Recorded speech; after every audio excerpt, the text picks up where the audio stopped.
नमस्कार साथियों, स्वागत है आपका।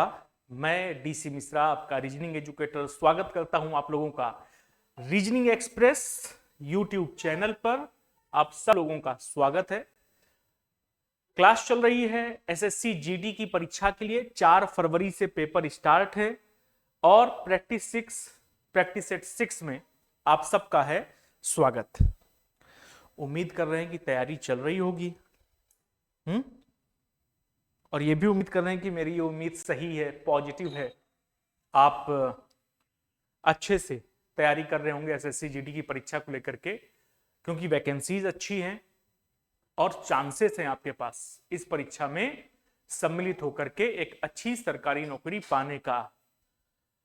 और 8वें वेतन आयोग का गठन किया जा चुका है। 8वें वेतन आयोग के लिए समिति का गठन किया जा चुका है।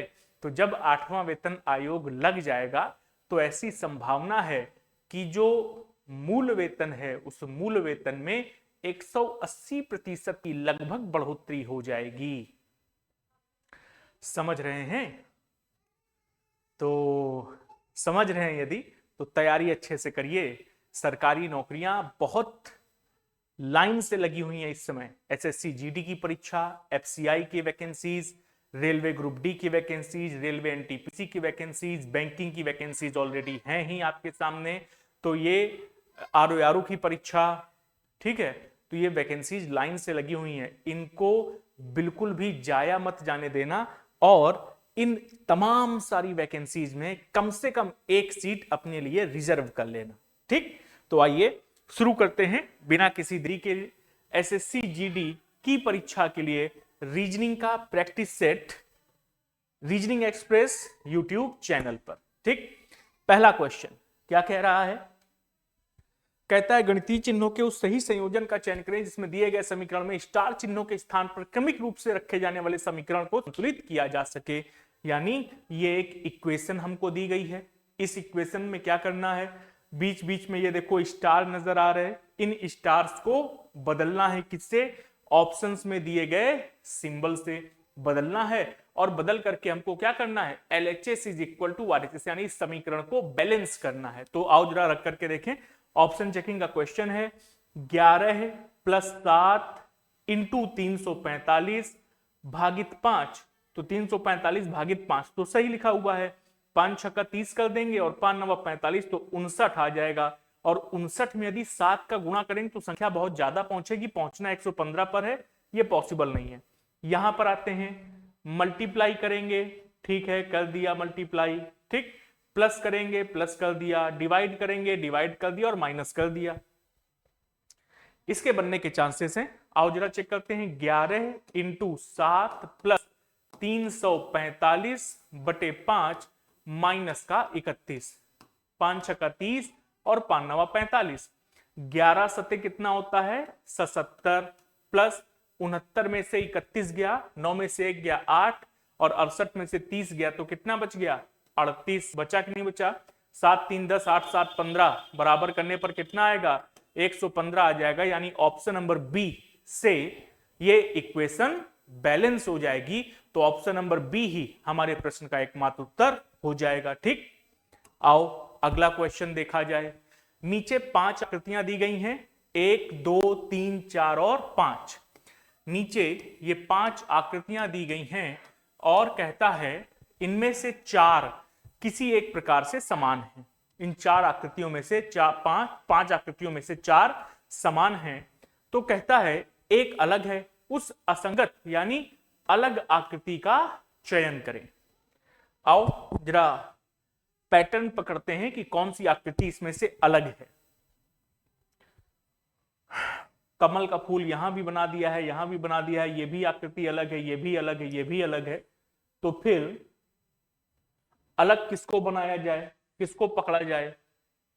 देखो जरा ध्यान से, नीचे वाली आकृति को देखना। ये वाली आकृति, ये वाली आकृति, ये वाली आकृति और ये वाली आकृति, ये जो नीचे की जुड़ी हुई आकृति है, ये दूसरे तीसरे चौथे पांचवें सभी फिगर्स में कैसा है? समान, यानी कि ऐसी आकृति है। जबकि अगर आप पहली आकृति में देखोगे तो ये पहली आकृति स्क्वायर फॉर्म में है, जबकि यहां पर ये स्क्वायर फॉर्म में नहीं है। तो इन चारों में ये समानता है। भैया वैसे तो सारी आकृतियां अलग हैं, लेकिन उन सभी अलग आकृतियों में भी अगर हम कोई समानता देख पा रहे हैं तो वो समानता यहां नीचे जो संलग्न आकृति है उसमें हमको मिल रही है कि ये सारे के सारे कैसे हैं, सर्कल शेप में हैं, जबकि ये एक रेक्टेंगल शेप में। तो यही वाली आकृति अलग हो जाएगी। ये आकृति कहां दी है, ऑप्शन नंबर ए में, तो ऑप्शन नंबर ए की आकृति अलग हो गई। ठीक, हमारे प्रश्न का उत्तर बन जाएगा। अगला क्वेश्चन क्या कहता है, अगला क्वेश्चन जो हमारे पास है कहता है एक निश्चित कूट भाषा में पुलिस को 89, क्लिप को 72 लिखा जाता है, तो उसी भाषा में कंट्रोल को कैसे लिखा जाएगा। ये बड़ा पॉपुलर क्वेश्चन आजकल पूछ रहे हैं एसएससी में। ठीक है, एसएससी में लेटर्स को, ग्रुप ऑफ लेटर्स को नंबर में कन्वर्ट करना, ये बहुत पुराने टाइप का क्वेश्चन है, बहुत पुराने टाइम का क्वेश्चन है, लगभग हर परीक्षा में एसएससी की पूछा जाता है। ठीक है, प्लेस वैल्यूज का पता करते हैं और प्लेस वैल्यूज के आधार पर आगे बढ़ेंगे तो निश्चित तौर पर कुछ मिलेगा। पी की प्लेस वैल्यू 16 होती है, ओ की 15, एल की 12, आई की 9, एस की 19 और एच की 8। अगर हम सबको जोड़ते हैं तो 16, 15, 31, 2, 33, 10, 43, 9, 52, 9, 61, 10, 71 और 8, 79। 89 पे पहुंचना है, नहीं हो रहा है, अपोजिट साइड से लिखते हैं। ठीक, अपोजिट साइड से अगर वैल्यू लिखेंगे तो पी की वैल्यू लेफ्ट से 16 तो राइट से 11, 27 में से 16 को माइनस कर दो, ओ की वैल्यू 12, एल की वैल्यू 15, आई की वैल्यू 27 में से 9 को माइनस करोगे तो 18, एस की वैल्यू 8 और एच की वैल्यू 19, ये आएगी।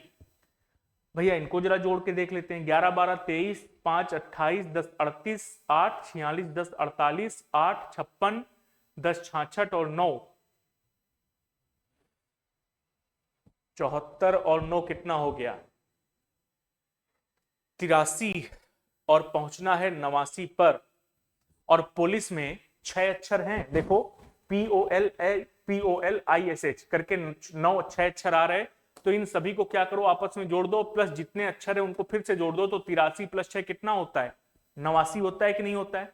सेम लॉजिक क्लिप में चल रहा होगा, एकदम सेम लॉजिक क्लिप में चल रहा होगा। क्लिप की प्लेस वैल्यू क्या है, क्लिप का कोड है 72। जरा प्लेस वैल्यू लिखो, अपोजिट साइड से सी की प्लेस वैल्यू 24 होती है, प्लस एल की प्लेस वैल्यू 15 होती है, प्लस आई की प्लेस वैल्यू 18 होती है, प्लस पी की प्लेस वैल्यू 11 होती है। तो 24, 5, 29, 10, 39 हुआ, 10, 49 हुआ, 10, 59 हुआ, 1, 60 और 8, 68। 4 अक्षर हैं तो प्लस का 4 और कर दो, कितना हो गया, 72। सेम काम करेंगे किसमें, कंट्रोल में। तो आओ जरा कंट्रोल का आंसर निकालते हैं, क्या आएगा।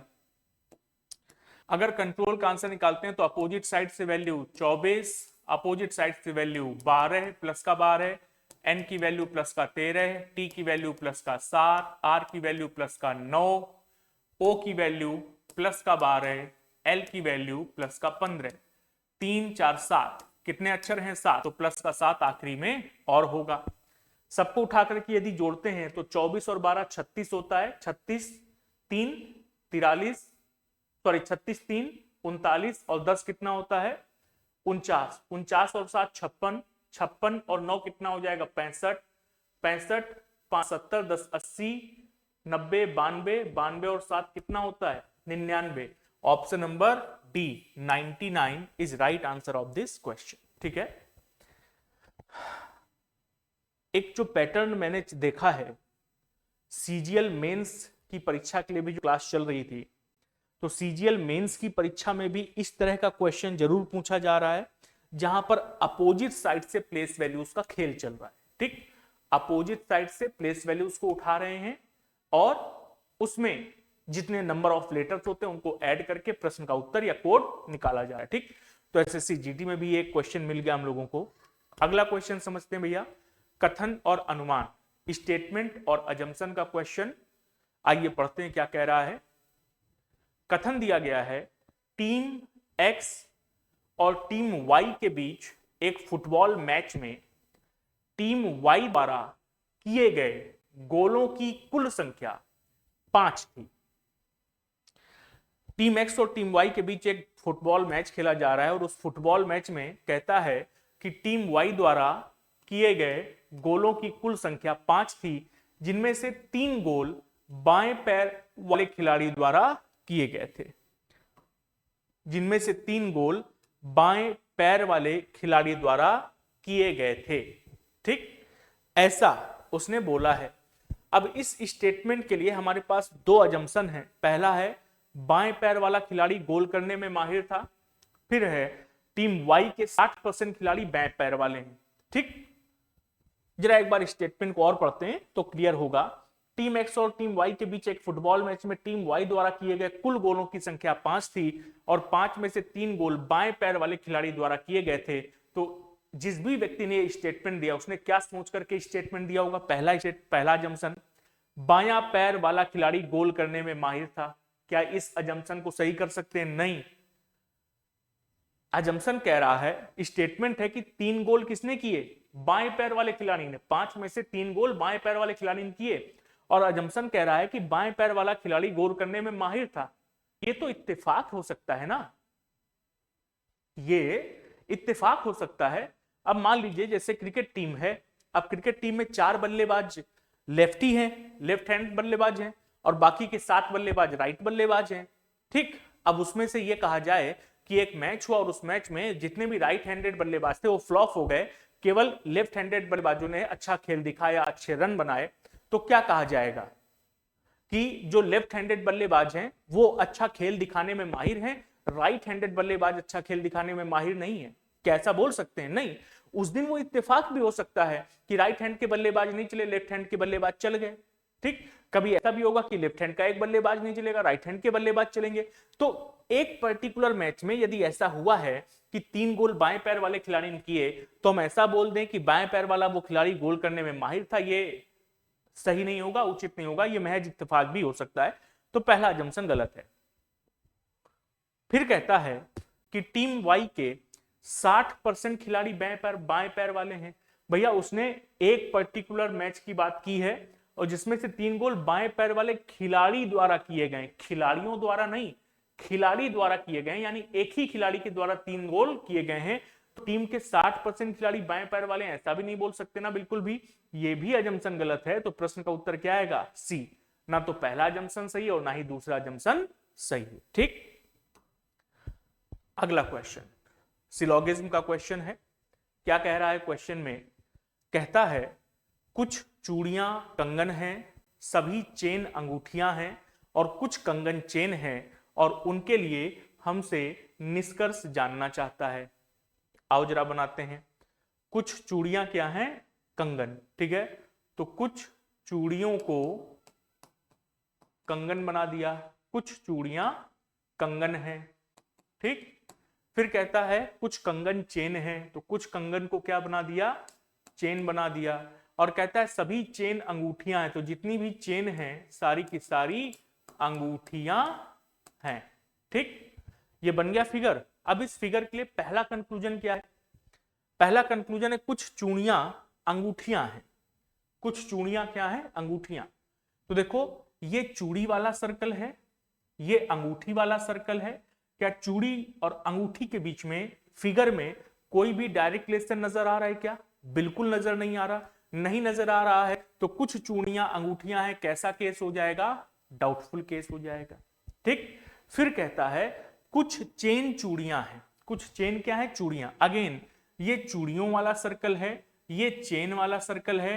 क्या चेन और चूड़ी के बीच आपस में कोई संबंध फिगर में नजर आ रहा है? फिर से नहीं नजर आ रहा, तो ये भी कैसा केस होगा? डाउटफुल केस हो जाएगा।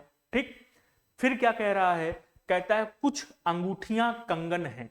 कुछ अंगूठियां क्या हैं? कंगन। ठीक है, तो अब अगर आप ध्यान से देखेंगे तो आपको नजर आएगा कि ये कंगन वाला सर्कल है, ये अंगूठियों वाला सर्कल है। तो कंगन और अंगूठियों के बीच में आपस में यहां पर इंटरेक्शन हो रहा है कि नहीं हो रहा है? कंगन का कुछ हिस्सा अंगूठी और अंगूठी का कुछ हिस्सा कंगन में आ रहा है, यानी कंगन और अंगूठी के बीच में सम का केस एग्जिस्ट कर रहा है फिगर में। अगर कंगन और अंगूठी के बीच में फिगर में सम का केस है तो उसने पूछा भी क्या है? सम की कंडीशन ही पूछी ना, कि कुछ अंगूठियां क्या है? कंगन। फिगर भी यही दिखा रहा है, तो तीसरा कंक्लूजन सही हो जाएगा। अब बात करें पहले और दूसरे कंक्लूजन की, तो इनके बीच में आइदर होना नहीं किसी भी स्थिति में, क्योंकि एक तो नेगेटिव कंक्लूजन नहीं है, दूसरा सब्जेक्ट प्रेडिकेट भी सेम नहीं है, तो ये भी गलत, ये भी गलत। प्रश्न का सही उत्तर क्या आएगा? केवल निष्कर्ष 3 अनुसरण करता है। ये होगा हमारे प्रश्न का उत्तर। समझ आ गया होगा, आसान सा क्वेश्चन है। ठीक, आइए अगले क्वेश्चन पर चलते हैं। लेकिन उसके पहले यदि आप एक काम कर दें, इस क्लास को शेयर कर दें, ठीक है, काइंडली शेयर दिस क्लास। यदि आप इस क्लास को शेयर कर दें तो और भी बच्चे जो एसएससी जीडी की परीक्षा देने जा रहे हैं, बड़ी संख्या में लोग एसएससी जीडी की परीक्षा देते हैं, यदि आप क्लास को शेयर कर देंगे अपने जानने वालों के साथ में, तो निश्चित तौर पर उन बच्चों की बड़ी हेल्प हो जाएगी, उन तक ये क्लास पहुंच जाएगी और उनकी भी रीजनिंग बेहतरीन हो जाएगी। तो निवेदन है हमारा कि इस क्लास को शेयर जरूर करें। ठीक, आइए अगले प्रश्न पर चलते हैं। अगला प्रश्न क्या कह रहा है? उस समुच्चय का चयन कीजिए जिसमें संख्याएं उसी प्रकार संबंधित हैं जिस प्रकार निम्नलिखित समुच्चयों की संख्याएं संबंधित हैं। यानी ये मान सकते हैं नंबर एनालॉजी का क्वेश्चन है। उसने नंबर्स के 2 सेट हमको दिए हैं, 18, 39, 60, 27, 48, 69। ये जो लिखा है ना 18, 39, 60, इन संख्याओं में आपस में कोई ना कोई एक पैटर्न लग रहा होगा, कोई ना कोई लॉजिक लग रहा होगा। जनरली क्या लॉजिक लगता है कि पहली और दूसरी संख्या में कुछ मैथमेटिकल ऑपरेशंस लगा करके तीसरी संख्या में पहुंचते हैं, या पहली और आखिरी संख्या में कुछ ऑपरेशंस करके हम बीच वाली संख्या में पहुंचते हैं। जनरली ये लॉजिक लग रहा होता है। ठीक, तो पहले सेट और दूसरे सेट में ऐसा कोई ना कोई लॉजिक लग रहा होगा, हमको वो लॉजिक पता करना है। फिर वैसा ही लॉजिक ऑप्शंस में किन संख्याओं में लग रहा होगा ये बताना है। ठीक, तो आओ जरा पता करते हैं। अगर पहली और तीसरी संख्या को जोड़ते हैं तो 18 + 60 78, और उसका बटे 2 कितना होता है? 39। जरा देखो, इसमें 18, 39, 60 में पहली संख्या को और तीसरी संख्या को जोड़ा तो कितना आता है? 78, और उसका बटे 2 कर दो तो कितना आता है? 39, यानी बीच की संख्या। सिमिलरली 60, 20, 80 और 9, 7, 16 कितना आता है? 96, और 96 बटे 2 करो तो कितना आता है? 48 आता है। ऐसा ही कहां पर मिल रहा है जरा चेक करते हैं। तो 96 और 24 कितना होता है? 120 बटे 2, 60 नहीं होगा।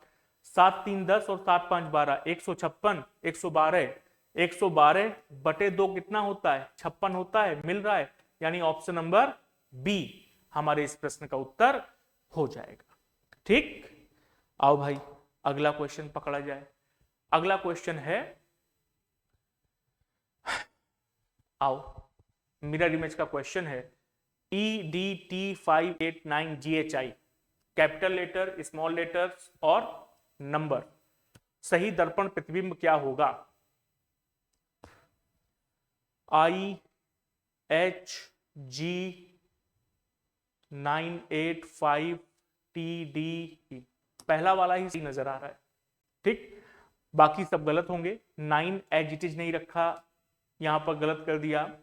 यहां पर हमारे पास में ये जो डी है इसको चेंज नहीं किया, ये भी अलग है। ठीक, और यहां पर ये जो 9 है उसको वर्टिकली डाउन कर दिया है, जो कि गलत है, ये भी गलत होगा। तो केवल और केवल ए वाला ही इसका उत्तर हो जाएगा। ठीक, एक और क्वेश्चन नॉन वर्बल रीजनिंग से, उस आकृति का चयन करना है जो क्वेश्चन मार्क को प्रतिस्थापित कर दे। ठीक, तो कैसे? कंप्लीशन ऑफ फिगर का क्वेश्चन है, जितना हिस्सा खाली है उतना हिस्सा हम भर देंगे, खुद भर देंगे। ठीक है, तो कैसे भर देंगे? इसको इधर मिला दिया, इसको इधर मिला दिया, इधर डॉट बना दिया और ये बना दिया सर्कल, बन गया। ऐसी आकृति किधर नजर आ रही?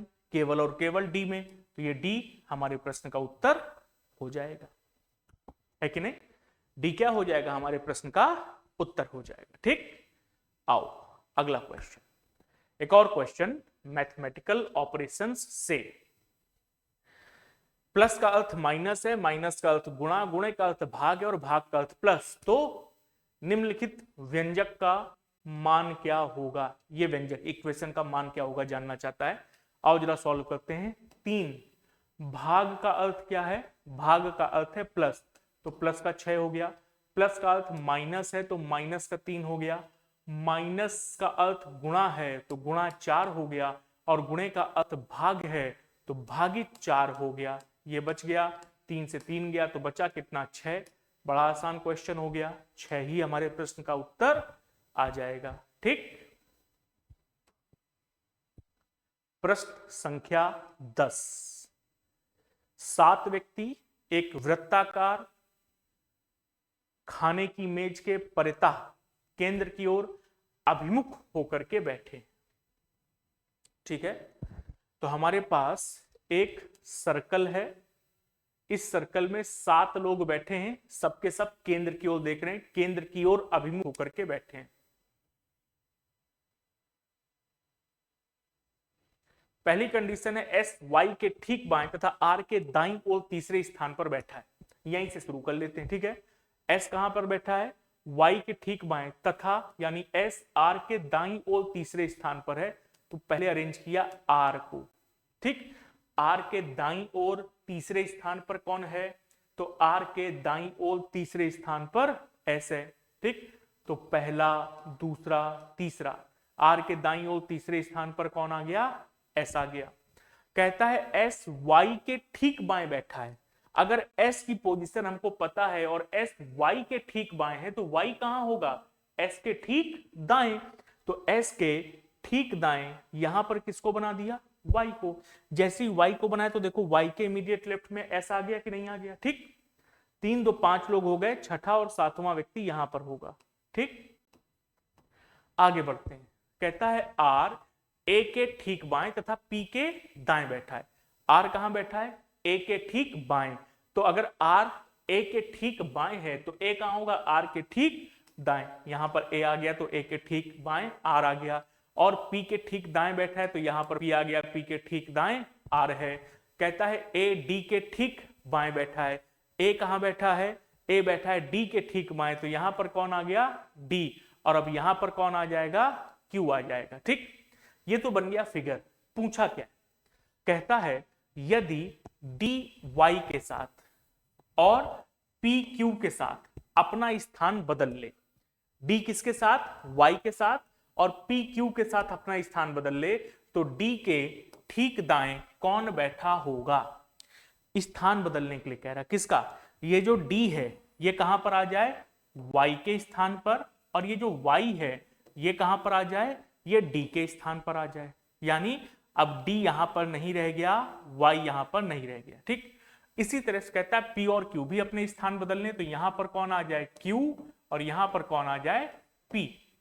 अब जब ऐसे स्थान बदल लिया गया तो कहता है डी के ठीक दाएं कौन होगा। तो भैया देखो जरा, डी के ठीक दाएं कौन बैठा हुआ है, पी बैठा हुआ है, तो ऑप्शन नंबर ए, पी इसका उत्तर हो जाएगा। ठीक, अगला क्वेश्चन ब्लड रिलेशन से आया है।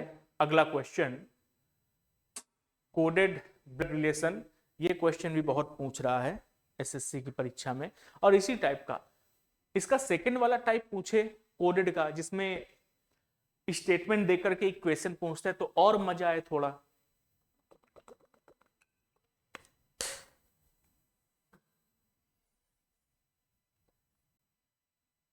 पर वो पहले टाइप का ही पूछ रहा है।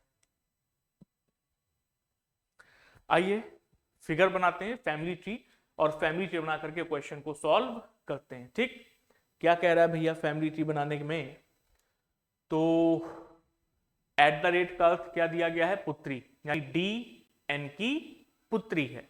ठीक, सारे फॉरवर्ड में है, तो डी क्या है, एन की पुत्री है, डी को पुत्री बना लिया किसकी, एन की। N at the rate H, Y का डी से संबंध पूछा है, एन एट द रेट में एच में एन एच की पुत्री हो जाएगी। ठीक है, फिर एच एंड वाई, एंड का मतलब क्या है, पति, यानी एच पति हो जाएगा किसका, वाई का पति हो जाएगा। डी का संबंध वाई से पूछा है, क्या हो जाएगी, नातिन, यानी पुत्री की पुत्री हो जाएगी। पूरा बता लिया, इसी में एफ और वी को जोड़ने की जरूरत ही नहीं, लेकिन चलो बना लेते हैं। Y at the rate F का मतलब क्या है कि वाई बेटी हो जाएगी किसकी, एफ की, और परसेंटेज का मतलब है पत्नी, यानी एफ पत्नी हो जाएगी वी की। पूछा किसका संबंध है, वाई का डी से, तो वाई किसकी पत्नी है? एच की। एच की बेटी कौन है? एन। तो वाई किसकी माँ होगी? एन की। और एन किसकी माँ है? डी की। तो वाई के लिए डी कौन हो जाएगी? पुत्री की पुत्री। ठीक, वाई के लिए डी उसकी बेटी की बेटी यानी नातिन हो जाएगी। तो डी इज राइट आंसर। ठीक, अगला क्वेश्चन फिर से नॉन वर्बल रीजनिंग का। क्या पूछा है? प्रश्नवाचक चिन्ह को कौन सी आकृति प्रतिस्थापित करेगी? नॉन वर्बल सीरीज का क्वेश्चन है। ठीक है, आओ जरा पैटर्न पता करते हैं कि नॉन वर्बल सीरीज के इस पर्टिकुलर क्वेश्चन में पैटर्न क्या चल रहा है। ठीक, श्रृंखला नंबर 1 को देखो, चित्र नंबर 1 को। Plus plus dollar not equal और ये इंफिनिटी साइन। जब आप 1 से 2 में जा रहे हैं, ठीक है, 1 से 2 में जा रहे हो तो देखो ये इंफिनिटी साइन यहां से यहां पर आया है, 1 की शिफ्टिंग है, ये इधर शिफ्ट हुआ, ये इधर शिफ्ट हुआ। ठीक, फिर ये प्लस इधर आ गया और ये वाला जो एक साइन था सबसे अंत वाला उसको चेंज कर दिया ए से। ठीक, शिफ्टिंग कितने की हुई है? 1 स्टेप की।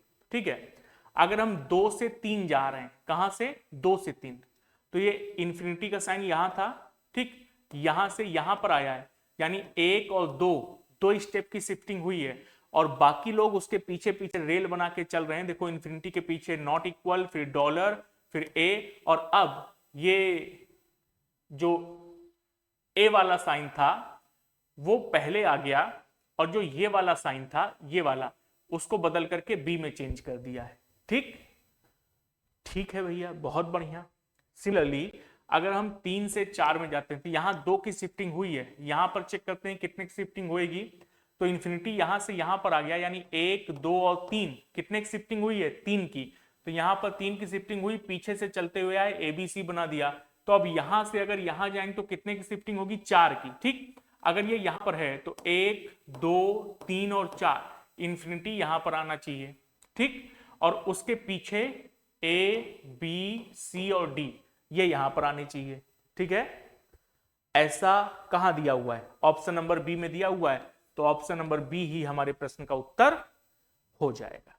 ठीक, एक बार देख लो अच्छे से, समझ आया कि नहीं आया? कुछ नहीं है क्वेश्चन में, केवल और केवल सिंबल्स दिए हुए हैं, उन सिंबल्स को एक एक करके हमको रोटेट करना है। पहले स्टेप में 1, दूसरे में 2, तीसरे में 3, चौथे में 4, और पीछे से एक एक सिंबल को हटाते जाना है। ठीक,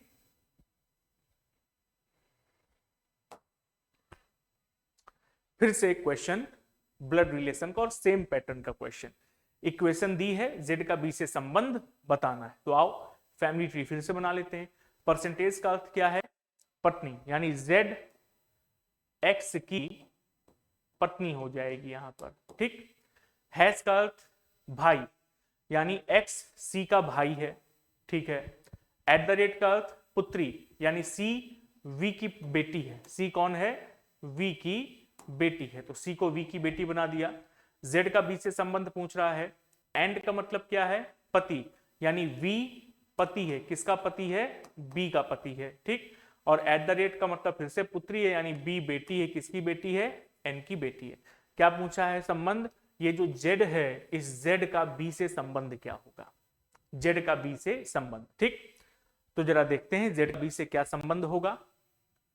बी किसकी पत्नी है? वी की।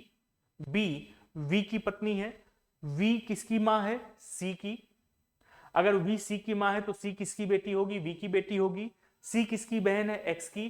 तो अगर सी बहन है एक्स की तो एक्स किसका बेटा होगा? वी का। वी किसका पति है? बी का। तो एक्स किसका बेटा होगा? बी का। तो एक्स बेटा है बी का और एक्स ने विवाह किससे किया है? जेड से। तो बच्चा बेटे की पत्नी क्या कहलाती है? बहू कहलाती है कि नहीं? तो बेटे एक्स की पत्नी जेड बी के लिए क्या कहलाएगी? उसकी बहू कहलाएगी। कहां दिया है ऑप्शन में? ऑप्शन नंबर ए पुत्रवधू करके दिया हुआ है। बस यही प्रश्न का उत्तर हो जाएगा। ठीक है, आइए अगला क्वेश्चन फिर से हमारे पास जो है वो किसका है? नॉन वर्बल रीजनिंग का, और यहां पर ये नॉन वर्बल एनालॉगी का क्वेश्चन पूछा गया है। ठीक है, आकृति ए जैसे बी से संबंधित है वैसे ही सी से कौन सी आकृति संबंधित होगी गिवन ऑप्शंस में से? पैटर्न पता करें जरा। देखो कितनी आकृतियां हैं देखना ध्यान से, कितनी आकृतियां हैं, एक ये हार्ट वाली आकृति, एक ये सी वाली आकृति, एक ये एरो, एक ये डी, बीच में एक स्क्वायर और एक सर्कल। ठीक, अगर हम ए से बी पर जा रहे हैं तो चेंजेस क्या हो रहे हैं, ठीक है, देखना ध्यान से। ये जो एरो है, ये एरो यहां स्टार्टिंग में लगा दिया है, देखो एरो स्टार्टिंग में लगा दिया, ये देखो, और एरो को स्टार्टिंग में लगाने के बाद बाकी इस रो वाली सारी आकृतियों को एज इट इज उसने नीचे शिफ्ट कर दिया। ठीक है, एरो को स्टार्टिंग में लगा दिया तो उसके बाद नीचे सर्कल आ गया है, फिर स्क्वायर आ गया है, फिर ये हार्ट आ गया। साथ ही साथ ये जो डी और ये जो सी वाली आकृति थी, इनको आपस में क्या किया, इंटरचेंज कर दिया है। बस इतना ही तो किया है ना। ठीक, सेम लॉजिक इसमें लगाएं। ठीक है, तो जो ये वाली आकृति है ये घूम करके यहां पर आ जाएगी। ठीक, अब ये वाली आकृति घूम करके ऊपर की ओर कहां पर आ रही है, ये वाली आकृति घूम करके ऊपर की ओर केवल और केवल डी है, तो बाकी सारे ऑप्शन गलत, ए भी गलत, बी भी गलत, सी भी गलत, केवल डी सही होगा। भाई ये वाली आकृति घूम करके कहां आई, ऊपर, तो ये एफ, ये पिन और ये आकृति सब नीचे हो जाएंगे, तो देखो नीचे हो गई, और ए और एम अपना स्थान बदल लेंगे, तो डी हमारे प्रश्न का उत्तर हो जाएगा। ठीक, फिर से अगला क्वेश्चन करते हैं। निम्नलिखित चार में से तीन एक निश्चित तरीके से समान हैं। ठीक, क्योंकि वे आपस में समान गणितीय संक्रियाएं करके निर्मित हुए और इस प्रकार वे एक समूह बनाते हैं।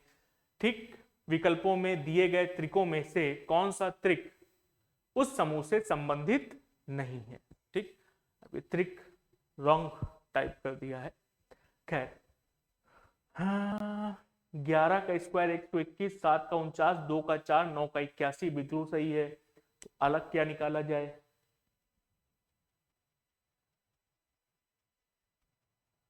9 में से 1 कम करके जोड़ दो 8, तो 17 आता है। 2 में से 1 कम जोड़ दो तो 3 आता है। 11 में से 1 कम करके जोड़ो तो 21 आता है। 7 में से 1 कम करके जोड़ते तो 6 आना चाहिए था, पर यहाँ 15 लिखा हुआ है, यानी 7 6 13 होना चाहिए था, पर 15 लिखा है, तो यही क्या है, अलग है। ठीक, लॉजिक क्या लग रहा है, लॉजिक पहले सी और डी में लॉजिक क्या है, जो पहली संख्या है उसमें से 1 कम करो और उसको जोड़ दो तो अगली संख्या मिलती। 11 minus 1 10, 11 plus 10 21, 2 minus 1 1, 2 plus 1 3, 9 minus 1 8, 9 plus 8 17, लेकिन 7 माइनस 1 6, लेकिन 7 प्लस 6 13 नहीं, 15 यहां लिखा हुआ है, तो अलग हो जाएगा। ठीक, अगला, अमित अपनी कक्षा में ऊपर से 7वें और नीचे से 26वें स्थान पर है। कक्षा में कितने छात्र हैं, इससे आसान क्वेश्चन क्या ही पूछेगा, जीडी की परीक्षा में है। कक्षा में अमित का स्थान ऊपर से और अमित का स्थान नीचे से दिया गया है। अगर एक ही व्यक्ति का स्थान दोनों तरफ से दिया गया हो और टोटल वैल्यू पूछ ले तो क्या करना है, दोनों स्थानों को जोड़ करके माइनस का 1 कर देना है। 26 7 33 माइनस 1 कितना आएगा, 32। ऑप्शन नंबर डी इसका उत्तर हो गया। ठीक, अगला क्वेश्चन, स्लेन को ये लिखा गया है, डेंट को ये लिखा जाता है, तो उसी भाषा में क्यूबॉइड को क्या लिखा जाएगा। आओ जरा लॉजिक पकड़ा जाए। T से V प्लस का 2, N से P प्लस का 2, E से G प्लस का 2, D से F प्लस का 2। रिवर्स ऑर्डर में प्लस का 2 चला दो। ठीक है, रिवर्स ऑर्डर में क्या चला दो, प्लस का 2। T अंतिम अक्षर है, प्लस का 2 जोड़ो, पहला अक्षर बनाओ। N प्लस 2 N प्लस 2 ऐसे करके लिखा है। Similarly N plus 2P, I plus 2K, A plus 2C, same logic चल रहा है, तो क्यूबॉइड का कोड आसानी से निकाला जा सकता है। आओ जरा क्यूबॉइड का कोड निकालें। कैसे निकालेंगे, C और फिर पहले D से स्टार्ट करें, तो D प्लस 2 कितना हो जाएगा, E। ठीक है, D प्लस 2 सॉरी F हो जाएगा, I प्लस 2 K हो जाएगा, O प्लस 2 Q हो जाएगा। ठीक, B प्लस 2 D हो जाएगा, F K Q D करके 2 ऑप्शन हैं। फिर U प्लस 2 क्या हो जाएगा, W, और C प्लस 2 क्या हो जाएगा, E। ठीक, क्या मिलेगा, F K Q D W E, option number A यही हमारे प्रश्न का हो जाएगा उत्तर, सिंपल सा। ठीक, रिवर्स ऑर्डर में प्लस का 2 चलाया जा रहा है।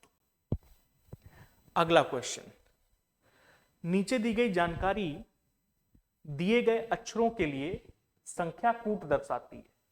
तो हमें कुल 8 अक्षर दिए गए हैं और उन 8 अक्षरों को 1 2 3 4 5 6 7 8 करके लिखा गया है। कहता संख्याओं के उस संयोजन का चयन कीजिए जिससे कि अक्षरों को तदनुसार व्यवस्थित करने से एक सार्थक शब्द, मीनिंगफुल वर्ड का क्वेश्चन है। ठीक है, तो हमारे पास कुल ये 8 अक्षर दिए गए हैं, जरा उनको सही से लिखा जाए तब समझ में आए कुछ बनता है कि नहीं। बन तो निश्चित तौर पर रहा होगा, R E A C T I V और E।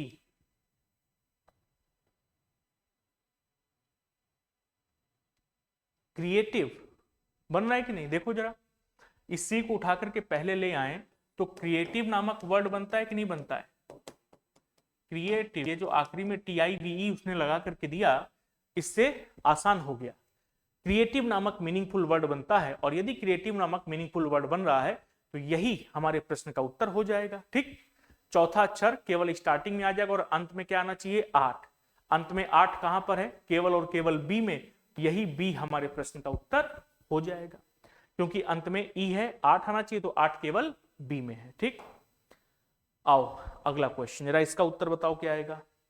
इंजीनियर, डॉक्टर, बढ़ई और अध्यापक में अलग कौन सा है।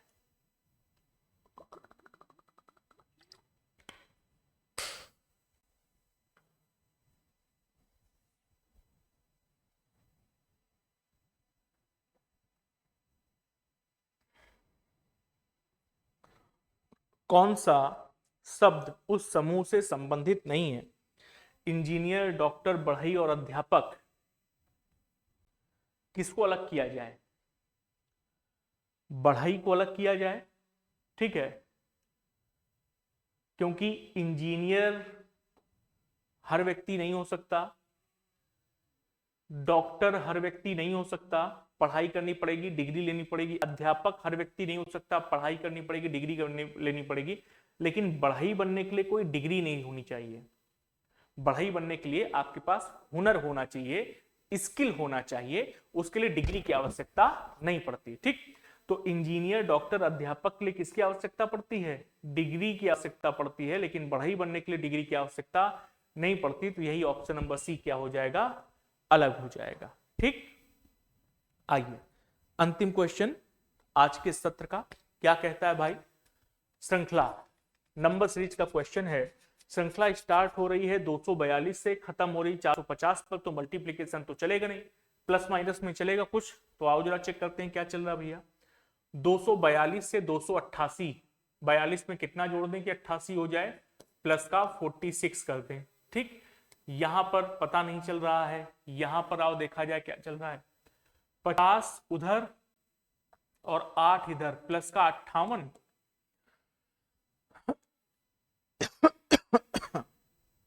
तो पहले प्लस का 46 जोड़ा है और अंत में जोड़ा है 58, तो बीच में इसी का कुछ लॉजिक चल रहा है क्या, 46 प्लस 4 50 प्लस 4 54 प्लस 4, हाँ यही चल रहा है। ठीक है, क्या चल रहा है, 46 में यदि 4 जोड़ो तो कितना आता है, 50 आता है।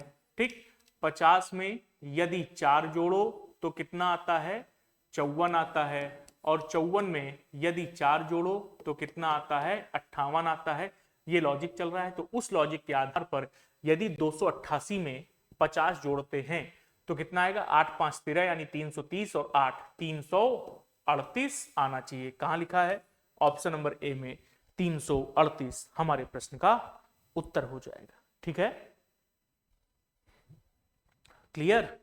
आओ भाई अगले क्वेश्चन पर चले। नहीं, 20 क्वेश्चन थे, 20 के 20 क्वेश्चन हम लोगों ने कर लिए। ठीक है, तो ये था आज का हम लोगों का सत्र, जिसमें 20 क्वेश्चन मैंने आप लोगों को करवाए, अलग अलग टॉपिक के, वो क्वेश्चंस जो एसएससी जीडी की पूर्व में हुई परीक्षाओं में पूछे गए हैं, वो क्वेश्चंस जो पूछे जा सकते हैं, वो क्वेश्चंस आप लोगों को मैंने करवाए। उम्मीद है कि एक क्लास आपको पसंद आई होगी। उम्मीद नहीं, मुझे पूरा विश्वास है कि ये क्लास आपको पसंद आई होगी। जितने भी लोग इस क्लास को देखेंगे उन्हें क्लास जरूर पसंद आएगी, और साथ ही साथ बहुत मदद मिलेगी उनको इस क्लास से उनकी आगामी परीक्षाओं के लिए। ठीक है, तो आज के इस सत्र को फिलहाल यहीं पर समाप्त करते हैं। आपको अगर ये क्लास अच्छी लगी हो तो इस क्लास को लाइक करना ना भूलें, लाइक कर दीजिएगा क्लास को, कमेंट करके बताइएगा कि जरूर ये क्लास आपको कैसी लगी, क्या आप ये क्लास दूसरों के लिए रिकमेंड करेंगे कि नहीं करेंगे, और यदि करेंगे दूसरों के लिए रिकमेंड तो खुद ही कर देना भाई, एक बार शेयर कर देना इस क्लास को, इस चैनल रीजनिंग एक्सप्रेस को शेयर करना, ठीक। और यदि पहली बार आए हो क्लास में तो सब्सक्राइब करना मत भूलना, जिससे कि आपको रेगुलर क्लासेस का नोटिफिकेशन मिलता रहे। तो do like, comment, share and subscribe this class and channel. साथ ही साथ आप डाउनलोड कर सकते हैं रीजनिंग एक्सप्रेस की ऑफिशियल ऐप प्ले स्टोर से, या इसका डाउनलोड लिंक क्लास के डिस्क्रिप्शन में भी दिया हुआ है। क्यों डाउनलोड कर लें भाई, तो डाउनलोड कर ले पहले, तो फिर लॉगिन कर लें। लॉगिन करने के बाद जब ऐप खोलेंगे तो उसमें आपको एक बैच दिखाई देगा, लिखा होगा यूपी पुलिस, ठीक है। उस बैच को जब आप खोलेंगे तो उसमें एक क्लास आपको दिखेगी, ठीक है। बाकी सारा बैच तो पेड है, लेकिन एक क्लास उसमें फ्री कर रखी है। कौन सी क्लास? अल्फाबेटिकल सीरीज की। तो आप उसको डाउनलोड कर लें, और जब डाउनलोड करेंगे ऐप को और उस बैच को खोलेंगे तो ये क्लास आपको फ्री दिखेगी। इसको क्लिक करना, लगभग 1 घंटे क्लास है, पढ़ लेना, तो पूरी की पूरी अल्फाबेटिकल सीरीज आपको आ जाएगी। जो प्लेस वैल्यूज आपको नहीं आती हैं वो पूरी पूरी प्लेस वैल्यूज आपको याद हो जाएंगी, याद करनी नहीं पड़ेंगी, रटना नहीं पड़ेगा, याद हो जाएंगी। उसके लिए इसको डाउनलोड कर लो, ठीक। और फिर इसमें आपको और दूसरे बैचेस भी मिलेंगे। साथ ही साथ यदि आप जुड़ना चाहते हैं हमसे हमारे टेलीग्राम पर, तो ये QR कोड स्कैन कर सकते हैं, इसके माध्यम से आप ज्वाइन कर सकते हैं। ये लिंक है, और इस पर्टिकुलर टेलीग्राम चैनल से जुड़ने का लिंक क्लास के डिस्क्रिप्शन में दिया हुआ है। क्यों जुड़ना चाहेंगे, इतना ही काम थोड़ी रह गया है। तो जुड़ेंगे यदि, तो क्या मिलेगा? क्लासेस का रेगुलर लिंक आपको मिलता है, शेड्यूल मिल जाता है कि कौन कौन सी क्लासेस होंगी। साथ ही साथ आप अपने डाउट्स को भी हमसे शेयर कर सकते हैं। इस वजह से आप कर सकते हैं इसको ज्वाइन, ठीक। तो चलिए आज की इस सत्र को यहीं पर समाप्त करते हैं। आप सभी का बहुत बहुत धन्यवाद। शुभ रात्रि, गुड नाइट, तब्बा खैर। पढ़ाई करते रहिए, मेहनत करते रहिए, सफलता जरूर मिलेगी, ऐसा विश्वास है हमारा, और आपका भी यही विश्वास होना चाहिए। फिर से मिलते हैं अगले दिन अगले सत्र के साथ। तब तक के लिए thank you so much everyone, take care, good night and bye. कल मिलते हैं।